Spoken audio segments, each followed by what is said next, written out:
एक बार एक वफादार कुत्ते की मृत्यु हो जाती है तो वह मरने के बाद यमलोक में जाता है। तो देखता है यमराज अपने स्वर्ण से बनी हुई सिंहासन पर विराजमान रहते हैं और उनकी बड़ी बड़ी सिंह होती है। उनके दोनों बगल में ऊपर दो यमदूत पहरा देते रहते हैं। तभी धर्मराज के पास वह कुत्ता पहुंच जाता है। धर्मराज उस कुत्ते से कहते हैं, हे श्वान, तुमने कुत्ते के शरीर में होते हुए भी कभी किसी को नहीं सताया, न कोई घिनौना कार्य किया है। हमेशा अपने मालिक का वफादार बनकर रहे हो। इतना तो कोई मनुष्य भी होता, वह भी नहीं करता। खैर, मैं तुम्हारे काम से बहुत प्रसन्न हूं, और जो वफादार होते हैं वह मुझे अत्यंत प्रिय होते हैं। मुझे लगता है तुम्हें धरती पर भेजकर एक मौका और देना चाहिए। जाओ, इस बार तुम्हें मैं समस्त योनियों में से सबसे सर्वश्रेष्ठ योनि यानी कि मनुष्य बनाकर धरती पर भेज रहा हूं। जाओ और जाकर मनुष्य के रूप में पृथ्वी के सुख और ऐसो आनंद को भोगो। धर्मराज के इतना कहने पर भी कुत्ते के चेहरे पर बिल्कुल भी खुशी नहीं आई। धर्मराज ने पूछा, हे स्वान, मैंने तुम्हें इतना अच्छा शरीर देने का वरदान दिया, पर इस मनुष्य शरीर को पाने के लिए तो स्वर्ग के देवताओं भी तरसते हैं। फिर तुम खुश क्यों नहीं हुए? तब कुत्ता कहता है, हे प्रभु, मैं मानता हूं कि मनुष्यों की सबसे उत्तम योनि है, लेकिन जब से मैंने मनुष्यों के कुकर्म देखे हैं तब से इच्छा ही नहीं होती कि मैं मनुष्य बनूं। तब धर्मराज कहते हैं, हे स्वान, तुमने क्या देख लिया है? मनुष्यों में जो उनसे इतनी नफरत करने लगे हो। तब कुत्ता कहता है धर्मराज, यदि आप सुनोगे तो आप भी नफरत करने लगोगे। पृथ्वी तल पर अब मनुष्य मनुष्य नहीं रह गया है। वह अपनी सारी मर्यादाओं को, सारे कर्तव्यों को भूल गया है कि मैं मनुष्य हूं, जिसे वेद में सर्वश्रेष्ठ दर्जा मिला है। और तो और वह अपना भोजन तक भूल गया है, अपना पहनावा भूल गया। वह यह भी भूल गया कि मैं स्त्री हूं या पुरुष हूं। वह अपने माता पिता को भूल गया है, ना जाने क्या क्या भूल गया है। सुनता हूं और देखता हूं तो ऐसा लगता है जैसे पृथ्वी पर सबसे निंद और घृणित योनि यही है। थोड़े बहुत लोग तो सही मिल जाते हैं, लेकिन उन लोगों की चलती ही नहीं है। उन्हें धूर्त और पाखंडी समझा जाता है। हे धर्मराज, मुझे तो इसीलिए मनुष्यों से नफरत सी हो गई है। आप मुझे कुछ भी करके, आप मुझे कुछ भी बनाकर धरती पर भेज दो, भले ही मुझे फिर से कुत्ता ही बना दो, लेकिन मनुष्य मत बनाना, क्योंकि मैंने मनुष्य को कुछ ऐसे घिनौने काम करते हुए देखा है जिन्हें देखकर मुझे लज्जा आती है और घृणा से मेरा सर फटता चला जाता है।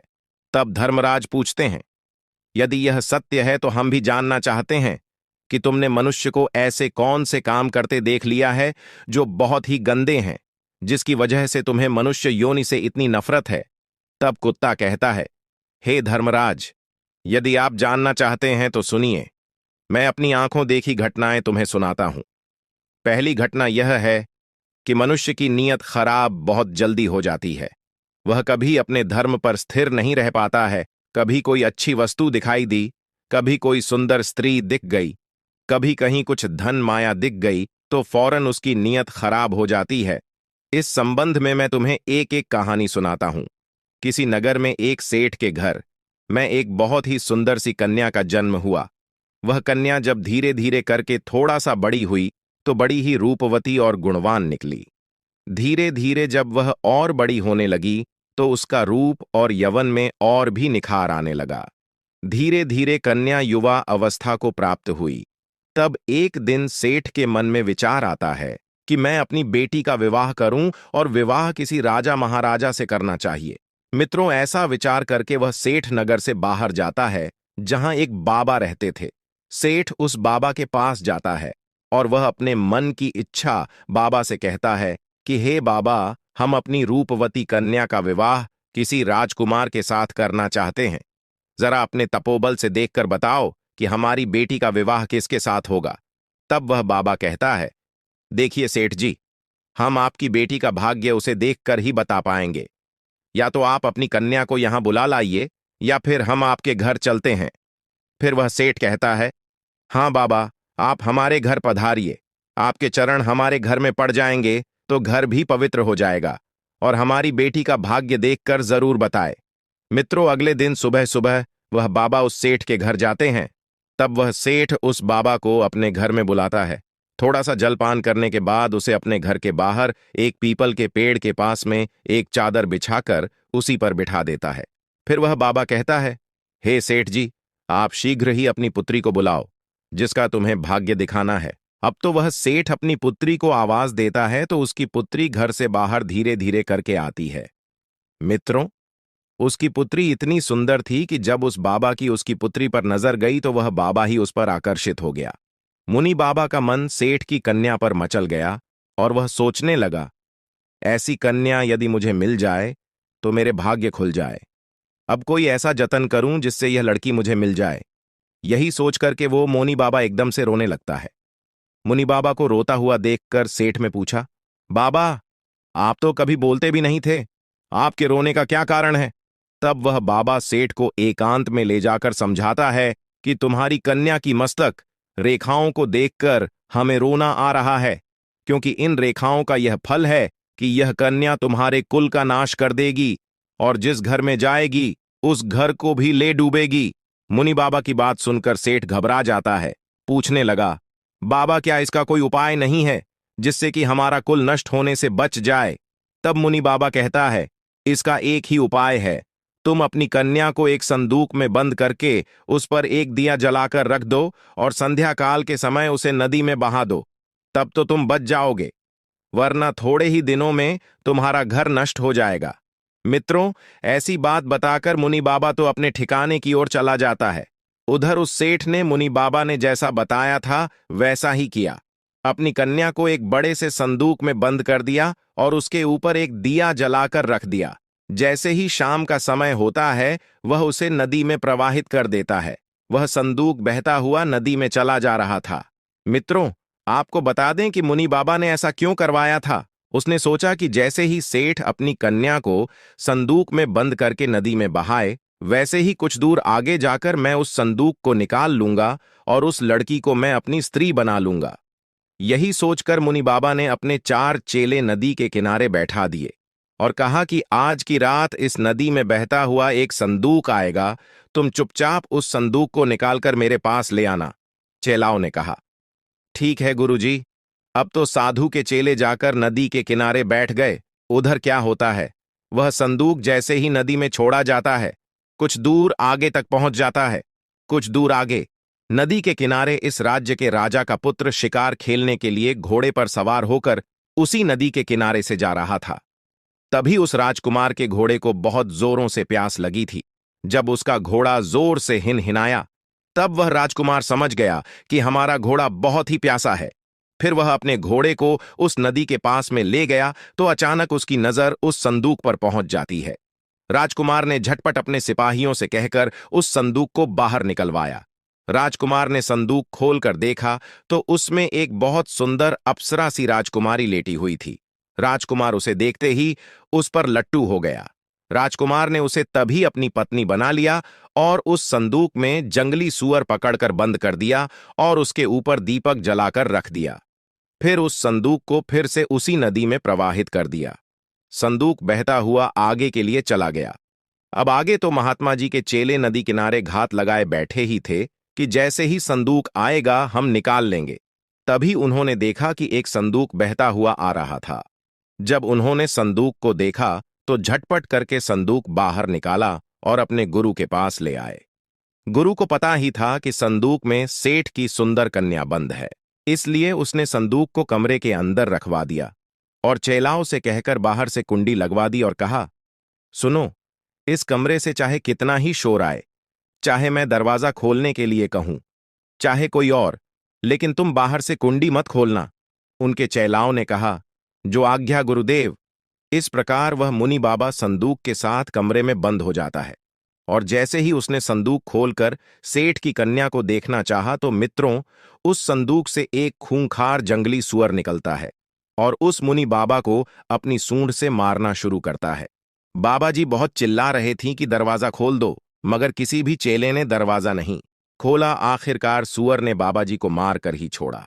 जब सुअर बिल्कुल शांत हो गया तो चेलाओं ने दरवाजा खोलकर देखा तो अंदर गुरु मृत अवस्था में पड़े थे और कमरे के अंदर से वह सुअर निकलकर भाग गया।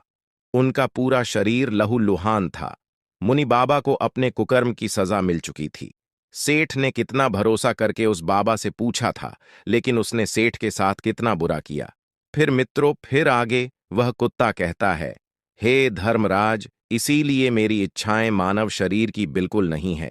धर्मराज कहते हैं, हे स्वान, वास्तव में यह तुम्हारी कहानी बिल्कुल सच थी। किसी पर भी भरोसा नहीं किया जा सकता। पता नहीं कब किसकी नीयत खराब हो जाएगी। इसीलिए तो कहते हैं कि मनुष्य को छोड़कर बाकी समस्त प्राणी प्राकृतिक नियमों का पालन कर रहे हैं।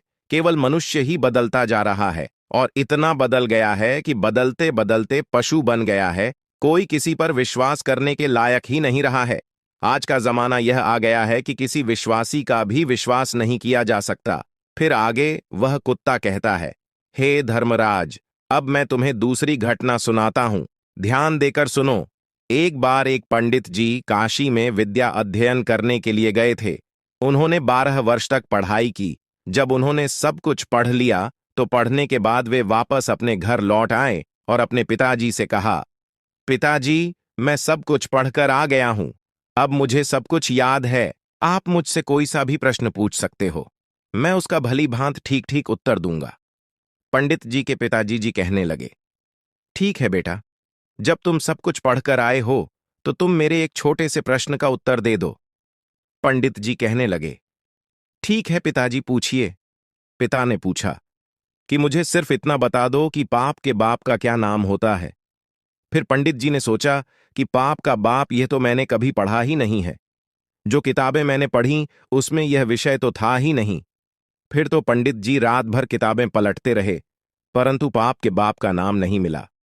पंडित जी के पिताजी कहने लगे, जब तुम्हें पाप के बाप का नाम नहीं मालूम तो तुमने क्या खाक पढ़ाई की है? अभी तक तुम्हें पाप के बाप का ही नाम नहीं पता है। अपने पिता की बात को सुनकर पंडित जी कहने लगे, पिताजी, आप चिंता न करो। आखिर मैं एक ब्राह्मण का बेटा हूं। मैं पाप के बाप का नाम ढूंढकर ही वापस लौटूंगा, चाहे 12 वर्ष मुझे फिर से क्यों ना बीत जाए। मित्रों, पिताजी से इतना कहकर पंडित जी पुनः काशी के लिए रवाना हो जाते हैं। फिर कुत्ता कहता है, हे धर्मराज, जब पंडित जी घर से काशी के लिए चल दिए तो रास्ते में उन्हें बहुत तेज प्यास लगती है। एक गांव में उन्हें एक घर दिखाई देता है तो पंडित जी उस घर में जाते हैं और वहां जाकर कहते हैं, मुझे बहुत जोर की प्यास लगी है। अगर घर के अंदर कोई हो तो मुझे पानी पिला दो। तभी घर के अंदर से एक स्त्री निकलती है और पंडित जी को पानी पिलाती है। पंडित जी पानी पीते हैं और पानी पीने के बाद पंडित जी उस औरत से पूछते हैं, यह किसका घर है? वह स्त्री कहती है, पंडित जी, आपको यह बात पानी पीने से पहले ही पूछनी थी कि यह किसका घर है। अब आपने पानी तो पी लिया, अब आप पूछ रहे हैं यह किसका घर है? तो सुन लो, यह घर एक वैश्या का है। मैं एक वैश्या हूं। पंडित जी ने जैसे ही वैश्या का नाम सुना तो उन्होंने एकदम से अपने कान पकड़ लिए और कहने लगे, राम राम, यह क्या हो गया? मुझसे तो भारी अपराध हो गया। मैंने एक वेश्या के घर का पानी पी लिया। पंडित जी मन ही मन सोचते हैं, पाप का बाप तो मिला नहीं, एक पाप और हो गया। तभी वह वैश्या कहती है, पंडित जी, आप आगे कहां जा रहे हो? पंडित जी ने वैश्या को सारी बात बताई और कहा कि मैं पाप के बाप का नाम ढूंढने जा रहा। मुझे काशी में मिलेगा, इसलिए मैं दोबारा काशी में पढ़ने जा रहा हूं। पंडित जी की बात को सुनकर वैश्या ने सोचा कि 12 वर्ष काशी में पढ़कर आए हैं तो भी नहीं मालूम कि पाप के बाप का नाम क्या है, और अब फिर से काशी पढ़ने जा रही है। मगर यह जरूरी भी नहीं कि पंडित जी जब काशी में पहुंच जाए तो उन्हें पाप के बाप का नाम वहां मालूम पड़ जाए। जब यह मेरे पास आए हैं तो क्यों ना मैं ही इन्हें बता दूं कि पाप के बाप का नाम क्या होता है। ऐसा सोचकर वो वैश्या पंडित जी से कहती है, पंडित जी, आपको पाप के बाप का नाम मालूम करना है तो काशी जाने की कोई जरूरत नहीं है। पाप के बाप का नाम तो मैं ही आपको बता सकती हूं। तब पंडित जी कहने लगे, यदि तुम मुझे यह नाम बता दो तो फिर मुझे इतनी दूर क्यों जाना पड़ेगा? वैश्या कहती है, ठीक है पंडित जी, मैं आपको पाप के बाप का नाम बताऊंगी। वैश्या पंडित जी से कहती है, आप बहुत थक चुके हैं, आप काफी दूर से चलकर आए हैं, इसलिए आप थोड़ी देर आराम कर लो। तब तक मैं आपके लिए भोजन बना देती हूं। फिर भोजन करने के बाद मैं आपको बताऊंगी पाप के बाप का क्या नाम है। उधर कुत्ता धर्मराज से कहता है, हे धर्मराज, जब वैश्या ने कहा, पंडित जी आप भोजन कर लें, उसके बाद मैं आपको पाप के बाप का नाम बताऊंगी, तो पंडित जी कहने लगे कि मैं तेरे घर पर भोजन कैसे कर सकता हूं? तू एक दूषित स्त्री है। मैं तेरे यहां भोजन कदापि नहीं करूंगा। पानी पी लिया, उसका भी प्रायश्चित कर रहा हूं। पंडित जी की बात को सुनकर वैश्या कहने लगी, कोई बात नहीं पंडित जी, मैं आपको दाल, आटा, घी, शक्कर सब दे देती हूं। आप स्वयं बनाकर भोजन कर लो। पंडित जी कहने लगे, तू तो एक वैश्या है, मुझे तेरे घर का तो सीधा भी नहीं लेना चाहिए। पंडित जी की बात सुनकर वैश्या कहने लगी, पंडित जी, अगर आप मेरे हाथों से सीधा ले लेंगे तो मैं आपको 5 सोने की मोहरें भी दे दूंगी। जब पंडित जी मोहरों का नाम सुने तो सोचने लगे कि पाप के बाप का नाम तो पता नहीं कहां मिलेगा, ये मोहरें भी हाथ से चली जाएगी। यदि यह मुझे सीधा देती है तो कोई बात नहीं, यहां पर मुझे कौन देख रहा है, मैं इससे सीधा ले रहा हूं और वैसे भी अपने हाथों से भोजन बनाऊंगा और फिर खाऊंगा। आगे कुत्ता कहता है, हे धर्मराज, पंडित जी को इतनी देर से तो आटा लेने में तकलीफ हो रही थी, मगर 5 सोने की मोहरों के लोभ में आकर पंडित जी की सारी परेशानी खत्म हो गई और उन्होंने वैश्या के हाथ से वह सीधा ले लिया। वहीं पंडित जी दाल, आटा, घी, शक्कर लेने के बाद भी अपने हाथों से भोजन बनाने लगे। फिर कुत्ता कहता है, हे प्रभु, जिस समय पंडित जी भोजन बना रहे थे तो वैश्या पुण आती है और पंडित जी से कहती है, पंडित जी, आपने मेरे घर का पानी पिया है, मेरे हाथों से आटा भी लिया है, तो अब मैं आपके लिए क्या भोजन बना सकती हूं। पंडित जी कहने लगे, ओ वैश्या, ज्यादा मत बोल, तेरे घर का सीधा सामान ले लिया, यही बहुत है। तू एक वैश्या है, तेरे हाथ का बना भोजन मैं कभी नहीं कर सकता। फिर वैश्या कहने लगी, पंडित जी चिंता मत करो, यदि आप मेरे हाथ का भोजन खा लोगे तो मैं आपको उसके बदले में 5 सोने की मोहरें और दे दूंगी। पंडित जी सोचने लगे, यदि मुझे खाना खाने के बदले में 5 सोने की मोहरें मिल जाएगी तो मेरे पास 10 सोने की मोहरें हो जाएंगी। पंडित जी कहने लगे, कोई बात नहीं है, मैं खाना खा लेता हूं, यहां पर मुझे कौन देख रहा है। फिर पंडित जी वैश्या से कहते हैं, मैं तुम्हारे हाथ का खाना खा लेता हूं, लेकिन तुम स्नान करने के बाद ही भोजन बनाना। तो वैश्या कहने लगी, ठीक है पंडित जी, मैं स्नान करने के बाद ही भोजन बनाऊंगी। 5 सोने की मोहरें देने के बाद वैश्या ने पंडित जी के लिए भोजन बनाया और पंडित जी ने कहा, बस अब तुम चली जाओ, मैं अपने आप भोजन कर लूंगा। तभी वैश्या कहने लगी, पंडित जी, मैंने आपके लिए भोजन बनाया है तो आप मेरे हाथ से खा भी लो तो क्या हो जाएगा। अब तो पंडित जी कहते हैं, हे दूषित स्त्री, अंगुली पकड़ के अब तू हाथ पकड़ना चाहती है, मैं तेरे हाथों से कभी भोजन नहीं कर सकता, तू एक वैश्या है। तभी वैश्या कहने लगी, पंडित जी, यदि आप मेरे हाथों से खाना खा लेंगे तो मैं आपको 5 सोने की मोहरें और दे दूंगी। पंडित जी सोचने लगे, अगर यह मुझे 5 सोने की मोहरें और दे देगी तो मेरे पास 15 सोने की मोहरें हो जाएंगी। फिर पंडित जी वैश्या से कहने लगे, ठीक है, यदि तुम अपने हाथों से मुझे भोजन कराना चाहती हो तो अपने हाथों से मुझे भोजन खिला सकती हो। पंडित जी की बात सुनकर वैश्या ने पंडित जी को भोजन की थाली परोसी। सामने पंडित जी बैठ गए, इधर दूसरी तरफ वैश्या बैठ गई। बीच में वैश्य ने भोजन की थाली रख दी। वैश्या ने निवाला लिया और अपने हाथ से पंडित जी के मुंह के पास हाथ ले गई। फिर पंडित जी ने भी वैश्या के हाथ से निवाला लेने के लिए अपना मुंह खोल दिया। जैसे ही पंडित जी ने मुंह खोला, वैसे ही वैश्या ने पंडित जी के गाल पर एक जोरदार तमाचा झड़ दिया। पंडित जी आग बबूला हो गए, कहने लगे, तेरी यह मजाल, तू वैश्या होकर के मुझ पर हाथ चलाती है, थप्पड़ मारती है, तूने बहुत बड़ा अपराध किया है। वैश्या ने कहा, पंडित जी, मैंने कोई अपराध नहीं किया है, मैंने तो आपको शिक्षा दी है। आप जिसकी तलाश में आए थे उसका उत्तर बताया है। अपराध तो आपने किया है, आप मेरे घर का पानी पीते हैं, आप मेरे घर का सामान लेते हैं, आप मेरे घर से बनाया हुआ भोजन करते हैं, आप मेरे हाथों से भोजन करते हैं। जब आप वैश्या के यहां पर कोई काम नहीं कर सकते तो फिर यह सब आपने क्यों किया।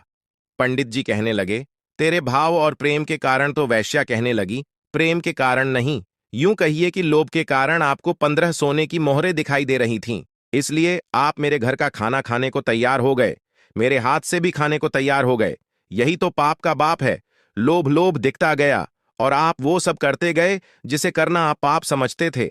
वैश्या की बात को सुनकर पंडित जी की आंखें खुल गईं और पंडित जी वैश्या के चरणों में गिरकर बोले, आप कोई वैश्या नहीं, आप मेरी गुरु निकली, क्योंकि 12 वर्ष तक काशी में पढ़ने के बाद भी मैं आज तक नहीं जान सका कि पाप का बाप कौन है, और आपने मुझे 1 मिनट में बता दिया कि पाप का बाप कौन है। अब मैं समझ गया हूं कि पाप का बाप लोभ होता है और मनुष्य को कभी लोभ नहीं करना चाहिए। लोभ में आकर मनुष्य वो सब करता है जो निषेध है, शास्त्रों के विरुद्ध है, धर्म विरुद्ध है, इसलिए वो पाप है और लोभ उसका जन्मदाता। लोभ में आकर मनुष्य वो सब करता है जो निषेध है, शास्त्र विरुद्ध है, धर्म विरुद्ध है, इसलिए वह पाप है और लोभ उसका जन्मदाता है। मित्रों, आगे कुत्ता कहता है, हे धर्मराज, इसीलिए मुझे मनुष्य जाति से घृणा है, क्योंकि मनुष्य लोभ में आकर कितना बड़ा बड़ा नीच से नीच काम कर सकता है।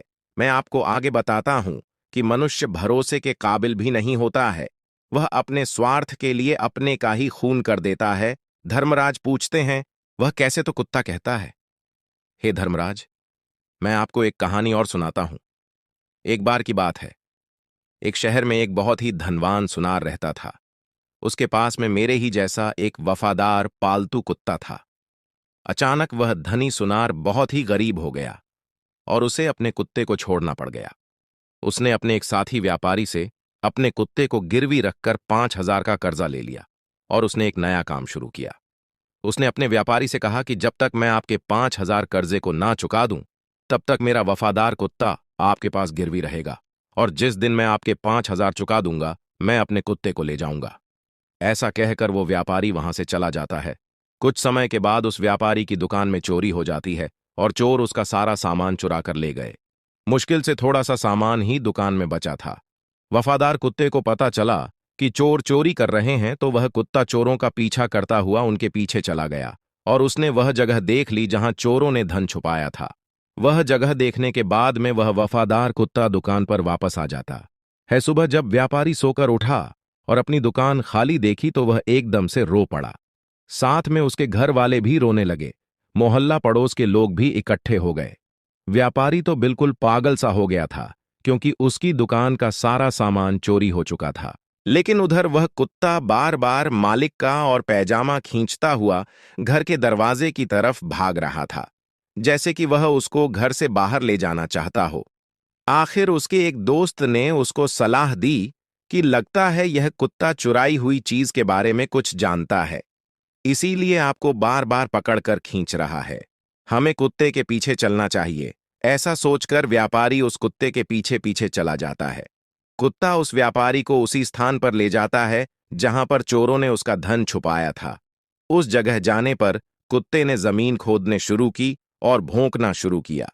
यह बताने की कोशिश की कि सामान यहां नीचे छुपा हुआ है।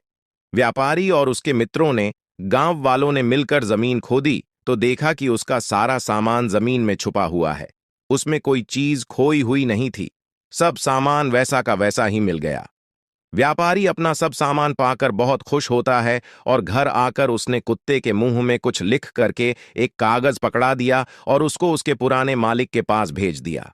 उसने उस कागज में लिखा था कि उसका कुत्ता बहुत वफादार है और कुत्ते की वफादारी की वजह से जो 5,000 का कर्जा तुमने लिया था, मैं उसको माफ करता हूं, क्योंकि तुम्हारे कुत्ते की वफादारी की वजह से मेरी दुकान का सामान चोरी हुआ वापस मिल गया है। इसलिए मैं आज तुम्हारे कुत्ते को अपने यहां से आजाद करता हूं और इनाम के तौर पर 5,000 और भेजता हूं। कुत्ता भी बहुत खुश हुआ कि आज मैं अपने मालिक से मिलूंगा। जब मालिक मेरी वफादारी की चर्चा सुनेंगे तो एकदम से खुशी से नाच उठेंगे। उस सुनार ने जब अपने कुत्ते को वापस आते हुए देखा तो उसने सोचा, लगता है मेरा दोस्त अपना पैसा वापस मांग रहा है, इसलिए उसने मेरे कुत्ते को मेरे पास भेजा है। मेरे पास अभी भी पैसे नहीं है, मैं इसे कहां से दूंगा? अभी तो मैं अपने नुकसान की भरपाई भी नहीं कर पाया हूं। इसलिए मैं ऐसा करता हूं कि मेरे घर का पता केवल इस कुत्ते को ही पता है। यदि मैं इस कुत्ते को ही मार दूंगा तो फिर व्यापारी मेरे घर तक कभी नहीं पहुंच पाएगा। ऐसा सोचकर वो जो कुत्ते का मालिक था, अपने वफादार कुत्ते की तरफ तलवार लेकर दौड़ा और उस कुत्ते के सिर को काट देता है। वह कुत्ता वहीं मर जाता है। कुत्ते के मर जाने के बाद कुत्ते के मुंह से एक कागज नीचे गिरता है। उस कागज को पढ़कर उस सुनार को बहुत दुख होता है। मित्रों, फिर वह कुत्ता कहता है, हे धर्मराज, इसीलिए मैं मनुष्य जाति से घृणा करता हूं, क्योंकि मनुष्य अपने स्वार्थ के लिए इतना नीचे गिर जाता है कि अपने हथैसी अपने वफादार को भी मतलब के लिए मार देता है। कुत्ता फिर आगे कहता है, हे धर्मराज, मैंने जो भी घटनाएं देखी हैं, मैंने उनको संक्षेप में आपको बताया है कि मनुष्य कितना विश्वासघाती, कितना लालची होता है, कितना स्वार्थी होता है, कितना चरित्रहीन होता है, जो अपनी स्त्री के होते हुए भी पराई स्त्री के चक्कर में फंसा रहता है, अतिथि का अनादर करने वाला होता है, स्त्रियों का अपमान करने वाला होता है, निर्दोष को दोष लगाने वाला होता है। अतः मैं कह सकता हूं कि मनुष्य वह सारे नीच काम करता है जो नरक का द्वार खोलते हैं। तब धर्मराज कहते हैं, हे स्वान, तुम ठीक कहते हो, पर सभी मनुष्य एक जैसे नहीं होते, कुछ अच्छे भी लोग होते हैं। मैं तुम्हें एक छोटी सी कहानी सुनाता हूं कि संसार में अच्छे भी लोग होते हैं। मित्रों, तब धर्मराज कुत्ते को एक कहानी सुनाते हैं और कहते हैं, हे स्वान, एक बार एक बहुत ही बलवान और उदार राजा हुआ था, जो अपना बहुत सा सोना अपने राज्य के गरीबों को दान करता था।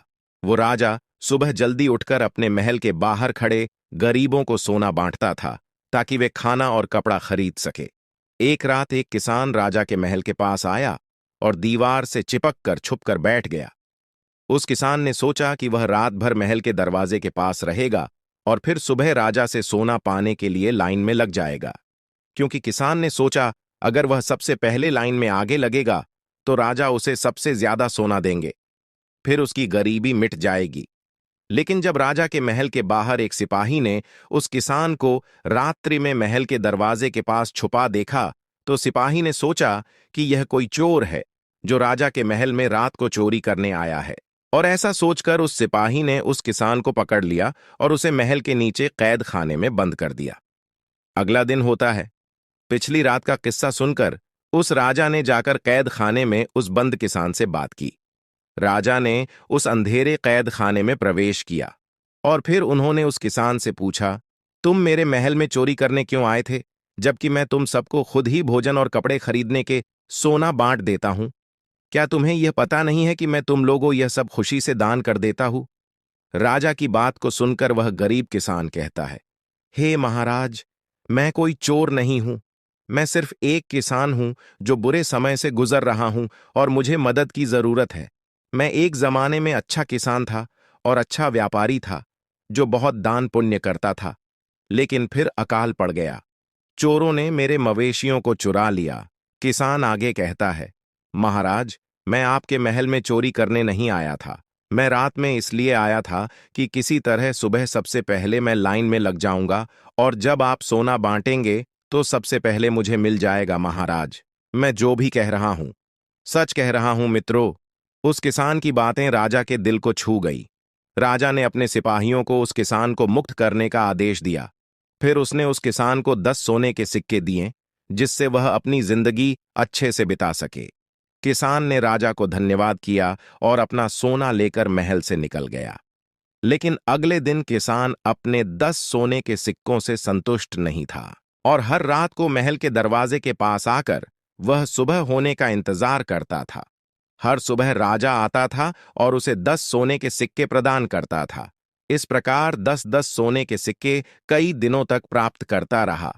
आखिरकार राजा ने किसान से एक दिन पूछ लिया, जब मैं तुम्हें इतना सोना दे दिया तो तुम रोजाना मेरे महल में क्यों आ जाते हो? क्योंकि मैं समझता हूं मैं तुम्हें इतना सोना दे चुका हूं कि अब तुम गरीब या भूखे नहीं हो। फिर वह किसान कहता है, महाराज, मैं आपके जैसा बनना चाहता हूं। राजा कहने लगा, यदि तुम मेरे जैसा बन जाओगे तो क्या तुम इस राज्य के गरीबों की मदद कर पाओगे? तो किसान ने कहा, हां महाराज, यदि मैं आपके जैसा बन जाऊंगा तो मैं राज्य से गरीबी मिटा दूंगा। उस किसान की बातों से प्रभावित होकर राजा ने अपना आधा राज्य उस किसान को दे दिया और उसे आधा धन भी दे दिया। राजा ने कहा, लेकिन तुम्हें वादा करना होगा कि तुम हमेशा उन लोगों की मदद करोगे जिन्हें तुम्हारी मदद की जरूरत होगी। फिर किसान ने राजा की बात मान ली और राजा ने अपना धन, अपना आधा राज्य उसे दे दिया। धर्मराज कहते हैं, इस प्रकार कई साल गुजर गए और वह किसान बहुत धनवान बन गया। उसने राजा के द्वारा प्राप्त धन से बहुत सारा धन एकत्रित कर लिया और फिर उस राजा से भी ज्यादा उस राज्य के गरीबों में धन बांटने लगा। मित्रों, राजा किसान के बारे में ऐसा सुनकर बहुत खुश होता है कि वह गरीबों की मदद करता है। उसे पता था कि दूसरों को देने में ही दुनिया का सबसे बड़ा सुख है, और किसान ने भी यही सबक अच्छी तरह सीखा था कि वह भी अपना धन, अपनी खुशियां दूसरों के साथ बांटे, और फिर किसान और राजा दोनों ने मिलकर अपने राज्य से पूरी तरह से गरीबी का अंत कर दिया। प्रजा सुखपूर्वक जीने लगी। धर्मराज बोल, हे स्वान, दुनिया में अच्छे लोग भी रहते हैं, सब एक जैसे नहीं होते। तुमने बुरे लोगों को देखकर अच्छे लोगों को उन्हीं में क्यों शामिल कर दिया? जो जैसा कर्म करता है उसे वैसा फल भी मिलता है। फिर कुत्ता कहता है, ठीक है भगवान, मैं तुम्हें एक और कहानी सुनाता हूं। आप ध्यानपूर्वक सुनो कि दुनिया में लोग कितने गिरे हुए हैं, कितनी घटिया सोच वाले हैं। राजा बनकर भी लोग संतुष्ट नहीं हैं। किसी नगर का एक राजा एक दिन शिकार खेलने जंगल में जाता है।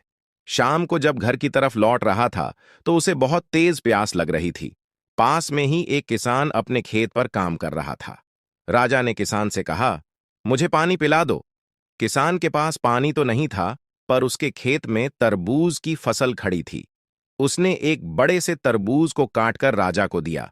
उस तरबूज में इतना रस निकाला कि वह तरबूज के रस को पीकर राजा की प्यास बुझ गई। राजा ने किसान से पूछा कि तुम राजा को कितना कर देते हो? किसान ने उत्तर दिया कि 1 टका बीघा। यह सुनकर राजा सोचने लगा कि किसान की पैदावारी तो बहुत है और यह 1 टका बीघा ही दे देता है। इस पर राजा ने मंत्री से कहकर किसानों की कर की दर बढ़ाने का हुक्म कर दिया। फिर एक दिन राजा शिकार से लौट रहा था और किसान के खेत के पास से गुजर रहा था। राजा को प्यास लगी तो उसने उसी किसान से पानी मांगा।